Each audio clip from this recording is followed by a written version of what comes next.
السلام علیکم دوستو یہ دستور الہی ہے۔ جو اللہ تعالیٰ کا حقیقی خوف رکھتا ہے وہ کسی سے خوف نہیں کھاتا، بلکہ اللہ تعالیٰ اس میں ایسی خوبیاں شامل کر دیتے ہیں کہ ہر شے اس سے خوف کھانے لگ پڑتی ہے، کیونکہ اس نے دنیا کے ڈر اور خوف کو آخرت کی ہولناکیوں کے آگے کچھ بھی نہیں سمجھا ہوتا۔ مگر ایسی خوبیوں والے دین کی تجدید کرنے والے شاید کم ہی پیدا ہوتی ہیں۔ انہی خوبیوں کا مالک ایک بہت بڑا فقیہ، عالم، رہنما اور مجاہد اسلام تقی الدین ابن تیمیہ رحمۃ اللہ علیہ ہیں۔ شیخ الاسلام کا مختصر تعارف یہ ہے کہ آپ کی پیدائش 1263 عیسوی میں حران میں ہوئی۔ یہ شہر اب ترکی میں ہے اور اس کی سرحد عراق اور شام سے ملتی ہے۔ شیخ الاسلام اربن نسل تھے اور ان کے ماں باپ اور آباء و اجداد میں کئی متقی لوگ ہو گزرے ہیں۔ یہ وہ وقت تھا جب کئی منگول اور تاتاری اگرچہ مسلمان ہو گئے تھے، مگر ان کے اندر تاتاری روایات ابھی تک باقی تھی، جیسا کہ مسلمان علاقوں پر قبضہ، لوٹ مار، قتل و غارت، عورتوں کی عصمت دری کرنا وغیرہ۔ انہی میں سے ایک منگول حاکم محمود قازان بھی تھا، اور جب اس نے دمشق کا محاصرہ کیا تو اس وقت سب شہزادے اور عمراء منگولوں کے خوف سے قاہرہ بھاگ گئے تھے۔ یہ وہ وقت تھا جب شامی حاکم اور عمراء کو ان کے علماء نے بھی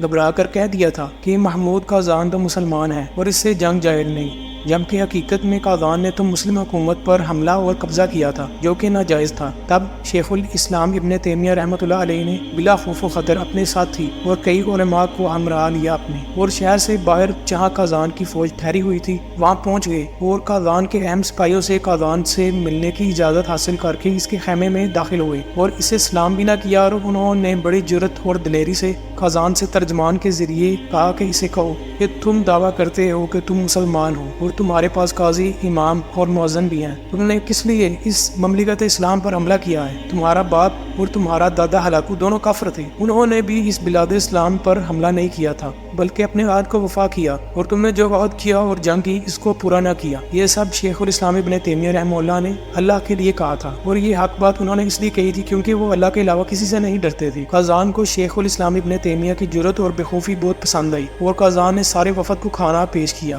تو سب نے کھایا، اور شیخ ابن تیمیہ رحمہ اللہ نے اس کھانے کو بھی نہیں کھایا۔ تو قازان نے ان سے نہ کھانے کی وجہ پوچھی تو شیخ ابن تیمیہ رحمہ اللہ نے فرمایا کہ میں اس میں سے کیسے کھاؤں جو بکریاں تم نے لوگوں سے لوٹی اور جو خوراک تم نے لوگوں کے درختوں اور پودوں سے زبردستی کاٹی اور لوٹی۔ پھر قازان نے شیخ ابن تیمیہ سے دعا کرنے کا کہا تو شیخ نے دعا کی، اے اللہ، اگر یہ شخص تیرے کلمہ اور تیرے دین کی سربلندی کے لیے لڑ رہا ہے تو اس کی مدد کر اور اسے ملک عطا فرما، اور اگر یہ اپنے دین، کلمہ، ریاکاری، دنیا کے لیے اور مسلمانوں اور اسلام کو رسوا کرنے کے لیے لڑ رہا ہے تو اس کو گرا دے، زلزلے اور تباہی سے اس کی پیٹھ کاٹ دے۔ قازان شیخ ابن تیمیہ رحمہ اللہ کی دعا پر آمین کہتا رہا، جبکہ ایک عالم نے کپڑے سے اپنے چہرے یا سر کو ڈانپنے کی تیاری کی، اس خوف سے کہ شیخ ابن تیمیہ کی گردن اب اترنے لگی ہے اور ان کے خون کی چھینٹیں اس پر پڑ نہ جائے۔ جب شیخ ابن تیمیہ محمود قازان کو سخت لہجے میں نصیحت فرما رہے تھے، وہاں موجود قاضیوں کے قاضی نجم الدین اور دوسرے لوگوں نے بھی شیخ ابن تیمیہ رحمہ اللہ سے کہا کہ تم نے ہماری زندگیوں کو تقریباً تباہ کر دیا ہے اور اللہ تمہاری مدد نہیں کرے گا۔ تو انہوں نے کہا، خدا کی قسم میں تمہارے ساتھ نہیں جاؤں گا، اور وہ لوگ چلے گئے اور شیخ اور ان کے رفقا نے دیر کی۔ پھر وہاں قازان اور اس کے خاندان کے شہزادے اور اس کی عورتیں بھی شیخ ابن تیمیہ کے پاس برکت اور دعا کے لیے آئے، اور جو لوگ شیخ ابن تیمیہ سے ناراض ہو کر گئے تھے ان کو تاتاریوں کے گروہ نے راستے میں لوٹا، اور یہ ذلت ان کے مقدر میں اس لیے آئی کہ انہوں نے اللہ کا خوف کھانے والوں کی حیا نہیں کی بلکہ اپنی جان کو ترجیح دی۔ البدایہ والنہایہ میں یہ واقعہ موجود ہے۔ اس کے بعد محمود قازان نے دمشق پر حملے کا ارادہ ترک کر دیا تھا، مگر یہ ارادہ اس نے عارضی طور پر کیا تھا، اور شیخ ابن تیمیہ رحمہ اللہ نے اس کے علاوہ اور بھی موقعوں پر محمود قازان سے ملاقات کر چکے ہیں، جس کا ذکر پھر کسی ویڈیو میں کیا جائے گا۔ تو دوستو، کیسی لگی یہ ویڈیو؟ اسی طرح کی مزید حقائق پر مبنی ویڈیوز کو حاصل کرنے کے لیے آپ کو میرے چینل کو سبسکرائب کرنا پڑے گا۔ اگلی ویڈیو میں ملاقات ہوتی ہے۔ السلام علیکم۔